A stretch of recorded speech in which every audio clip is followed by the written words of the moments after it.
Part से start कर रहा हूँ। कल तक मैंने जो बताया था आप लोगों को, इंसर्ट मेनू में कवर पेज आपने देखा, पेज को कैसे ब्रेक करना है, पेज ब्लैंक पेज इंसर्ट कराना है, टेबल इंसर्ट कराना है। टेबल इंसर्ट कराने के मैंने कई तरीके भी बता रखे थे। एक्सेल सीट भी डायरेक्ट इंसर्ट करा सकते हैं, पिक्चर कोई अगर है तो इंसर्ट करा सकते हैं। अदरवाइज़ क्लिप आर्ट, मैं क्लिप आर्ट के बारे में बता रहा था। क्लिप आर्ट चूँकि माइक्रोसॉफ्ट वर्ड की, माइक्रोसॉफ्ट ऑफिस 2007 की लाइब्रेरी में जो भी फाइल ऑलरेडी पड़ी हुई, क्लिप्स पड़ी होंगी, जैसे मैंने यहाँ पर मैन से सर्च किया, मैन टाइप किया, मैं यहाँ पे मैन टाइप कर रहा हूँ और इसको सर्च कर रहा हूँ, तो जितने भी मैन उसमें सिस्टम में होंगे वो दिखाई पड़ेंगे। ठीक है, देखिए यहाँ पर मैन डिफरेंट टाइप्स ऑफ जो दिख रहे हैं यहाँ। अब इनमें से कोई भी आप इंसर्ट करा सकते हैं। जैसे मान लीजिए मुझे ये बैट लिए हुए एक लड़का है, इसको मैंने डबल क्लिक किया, सिंपल ये मेरे पेज पर आ गया। हम इस पेज को आपको कल बता चुका हूँ कि इसकी प्रॉपर्टी ओपन हो जाएगी। हम इस पिक्चर में ब्राइटनेस सेट करना है, कोई और अरेंज करना है, ठीक है, पिक्चर को फॉर्मेट करना है, रिसाइज करना है, कर सकते हैं। बॉर्डर लगाना है, मान लो इस पिक्चर का बॉर्डर लगाना है, देखिए ये भी बॉर्डर का एक स्टाइल है। तो हम यहाँ से कई, जैसे मान लीजिए मुझे कोई और क्या क्या हम इसमें जो भी इसमें सेव होंगी, जैसे मान लीजिए मैंने कल कार सर्च की थी, कार सर्च कर रहा हूँ, देखिए जो भी कार हैं वो दिख रहे हैं। देखिए कार डबल क्लिक किया, आ गई। अब इस कार में आप यहाँ ध्यान दीजिए, टेक्स्ट रैपिंग में आप इसकी अपीयरेंस चेंज कर सकते हैं। यानी अगर आपका कोई टेक्स्ट लिखा हुआ है, पहले मैं कोई टेक्स्ट लिख के भी दिखा देता हूँ। जैसे मान लीजिए मैंने एक सिंपल एक वर्ड लिख लेता हूँ, आप देख रहे हैं इमेज भी मूव कर रही है।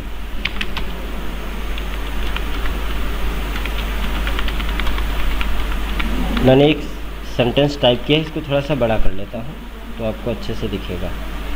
इसका फॉन्ट साइज इंक्रीज कर रहा हूँ। हाँ, यहाँ ध्यान दीजिएगा, मैंने जो लिखा हुआ है इसमें, देखिए मुझे जो बताना था वो ये है। देखिए यहाँ पर ये टेक्स्ट लिखा हुआ है, एक लाइन लिखी, मान लीजिए हम इसको एक लाइन में कर देते हैं। टेक्स्ट को एक लाइन में अगर हम इसको अरेंज करते हैं, इस इमेज को भी हटा देते हैं। ये क्लिप आर्ट है हमारी, इसको थोड़ा सा टेक्स्ट रैपिंग में जा करके इन फ्रंट ऑफ टेक्स्ट कर देते हैं, हटा के रख लेते हैं अलग। लोग बहुत लेट ऐड हो रहे हैं। चलिए यहाँ ध्यान दीजिएगा,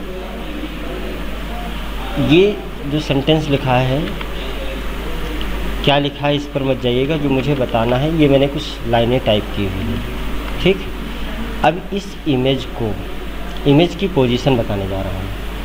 इमेज की पोजीशन ये है कि अगर आपने इसको टेक्स्ट रैपिंग में इन फ्रंट ऑफ टेक्स्ट लिया तो टेक्स्ट जो होंगे वो बैकग्राउंड में हो जाएंगे और इमेज जो भी होगी वो टेक्स्ट के ऊपर रहेगी। देखिए टेक्स्ट लिखा हुआ है और उसके ऊपर इमेज रखी हुई है, क्लियर है।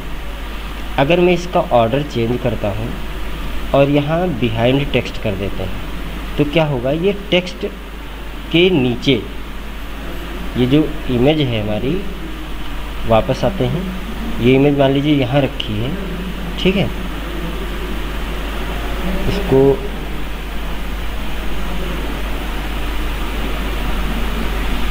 Bring to front, bring to forward, ऐसे ऑप्शन आ रहे हैं। ठीक है, तो हमने क्या किया, इसमें टेक्स्ट के ऊपर रखा। अगर मैं वर्ड टेक्स्ट रैपिंग में इसको जाके क्या कर दूँ, बिहाइंड टेक्स्ट कर देता हूँ, तो ये टेक्स्ट देखिए इमेज के ऊपर लिखे हुए हैं। ऐसा लग रहा है इमेज पीछे है। देखिए मैं इमेज को जूम कर रहा हूँ, जो भी टेक्स्ट हैं वो इमेज के ऊपर लिखे हुए हैं और इमेज पीछे है।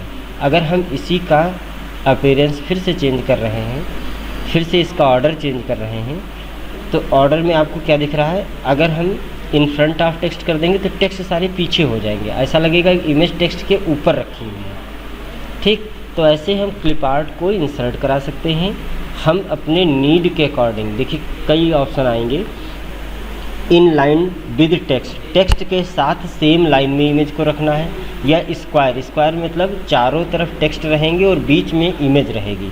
जैसे मैं इसको करके दिखा देता हूँ। जैसे इमेज को मैंने छोटा किया हुआ है, कहाँ गई इमेज, इतना भी नहीं छोटा करना था, ये इमेज दिख रही है, ठीक है। अब ये इस लाइन में इमेज दिख रही है। अगर मैं इसको क्या करता हूँ, यहाँ से इसका ऑर्डर चेंज कर रहा हूँ, स्क्वायर में कर देता हूँ। देखिए जहाँ जहाँ इमेज है सिर्फ वो लाइनें शिफ्ट हो गई हैं, यानी चारों तरफ इमेज के क्या रहेगा, टेक्स्ट रहेंगे और बाकी की जगह पर इमेज रहेगी। अगर आप टाइड में ले लेते हैं, टाइड में कुछ चेंज नहीं हो रहा है, ठीक है, और टॉप या बॉटम अगर आपने किया है तो ऊपर या नीचे टेक्स्ट हो जाएंगे और बीच में वो प्लेस हो जाएगी। देखिए टॉप में इमेज पहुंच गई है, जहाँ पे आप रखेंगे वहाँ से टेक्स्ट शिफ्ट हो जाएंगे। देखिए टेक्स्ट के एक लाइन ऊपर पहुंच गई और एक लाइन नीचे और बीच में इमेज आ गई। तो क्लिप आर्ट में हम लोग क्या कर सकते हैं, क्लिप आर्ट में जो लाइब्रेरी में सेव फाइलें हैं पहले से, ठीक, सारी देखना है तो आपको यहाँ पर स्टार का साइन डॉट स्टार लगा के एंटर करना है। तो देखिए जितनी भी इसमें इमेज होंगी वो आ जाएंगी, ठीक। वो एनिमल भी हो सकता है, कोई सिंबल भी हो सकता है। देखिए एक ये इमेज आ गई, तो आप इसकी फॉर्मेटिंग वैसे ही कर सकते हैं, ठीक। ये तो कल का रिवीजन हुआ, ठीक है, कल जो मैंने पढ़ाया था उसका रिवीजन है। इंसर्ट मेनू में स्मार्ट आर्ट चार्ट ऐसे बता दिया था। अगर कोई हाइपर लिंक या बुकमार्क इंसर्ट करना, हाइपर लिंक क्या होता है, जैसे आप यहाँ पर क्लिक करें और उससे कोई दूसरा पेज ओपन हो जाए। जैसे मैं यहाँ लिख रहा हूँ www.google.com, ठीक। इस फॉन्ट साइज छोटा लग रहा है, मैं इसको थोड़ा सा इंक्रीज कर रहा हूँ, आपको दिखाई पड़े। ये क्या है, किसी वेबसाइट का नाम ही तो है। जैसे मैं स्पेस करूँगा, इसका देखिए हाइपर लिंक बन गया। ये क्या हो गया, हाइपर लिंक। जैसे मैं इस पर क्लिक करूँगा कंट्रोल बटन के साथ, कंट्रोल बटन दबा के जैसे मैं इस पर क्लिक करूँगा तुरंत गूगल ओपन हो जाएगा। कितनी अच्छी फैसिलिटी है। मैं कंट्रोल बटन दबाने के बाद मैं गूगल ओपन कर रहा हूँ, देखिए मैंने क्लिक किया, इसका पर्पल कलर हो गया और देखिए गूगल ओपन होने लगा, ठीक है। आपको नहीं दिख रहा है बट मुझे दिख रहा है। तो ऐसे ही वो इस वेबसाइट, पर्टिकुलर वेबसाइट पर ले जाएगा। क्लियर है। हम लोग फिर इसके बाद इसी में कोई बुकमार्क इंसर्ट करा सकते हैं। वापस आता हूँ उसी टॉपिक पर। बुकमार्क जैसे कॉपी में बुकमार्क आप लोग एक देखते हैं डायरी या कॉपी में कि कहाँ तक आपका कोई वर्क है, वहाँ पे आप एक कोई थ्रेड रख देते हैं या कोई और बुकमार्क बना के रख देते हैं। वैसा ही बुकमार्क यहाँ से हम बना सकते हैं। उस बुकमार्क का कोई नाम दिया जा सकता है, ठीक है। ये जो गूगल मैंने क्लिक किया था वो अब ओपन हुआ है, तो इसको मैं क्लोज कर रहा हूँ।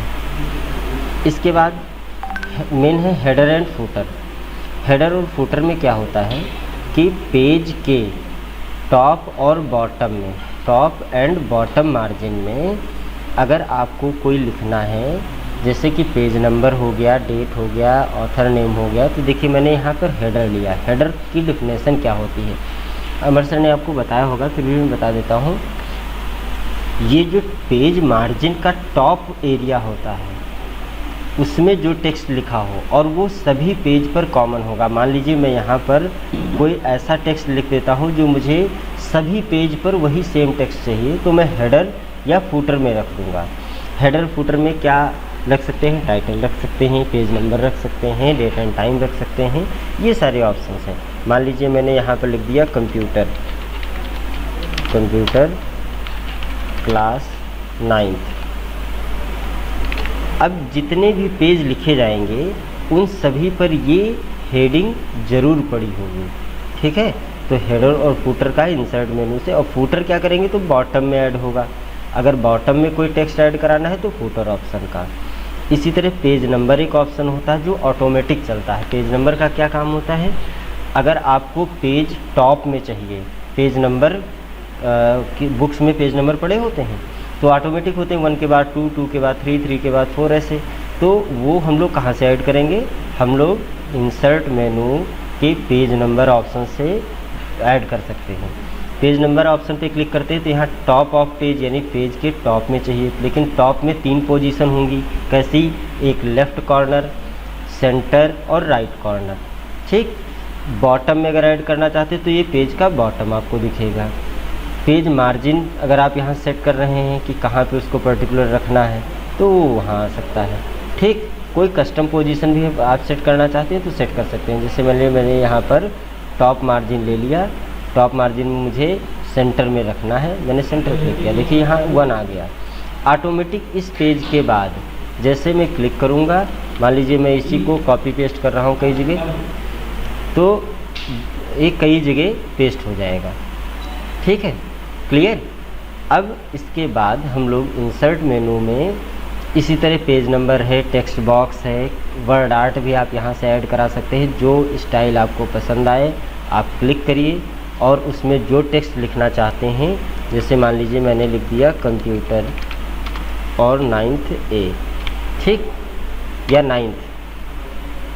अब जैसे मैं ओके करूँगा तो जो स्टाइल मैंने ली थी उसी स्टाइल में ये कहीं आ गया होगा, देख लीजिए ये यहाँ आया है।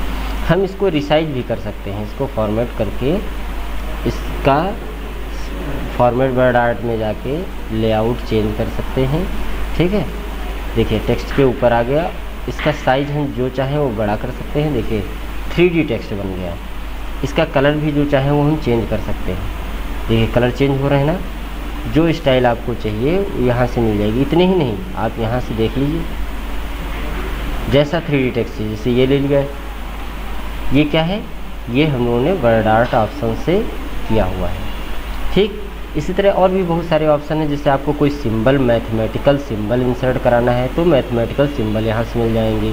कोई और सिंबल यूज, इक्वेशन यहाँ से मिल जाएंगे और यहाँ से सिंबल्स मिल जाएंगे। जैसे पाई है, less than, greater than, plus minus, और सिग्मा, थीटा, इनफाइनाइट का साइन, मल्टीप्लाई का साइन, @ का साइन, डिवाइड का साइन, ऐसे साइन अगर आपको चाहिए, मोर सिंबल पर क्लिक करेंगे तो और भी बहुत सारे सिंबल्स आपको मिलेंगे। तो यहाँ से हम अपने डॉक्यूमेंट में कोई भी सिंबल इंसर्ट करा सकते हैं। आज की क्लास अब यहीं ओवर कर रहे हैं। ठीक है, और इंसर्ट मेनू को की प्रैक्टिस आप लोग कर लीजिएगा। अगले दिन हम पेज लेआउट मेनू और बाकी के मेनू रखेंगे। ठीक है, thank you all of you. Now class is over.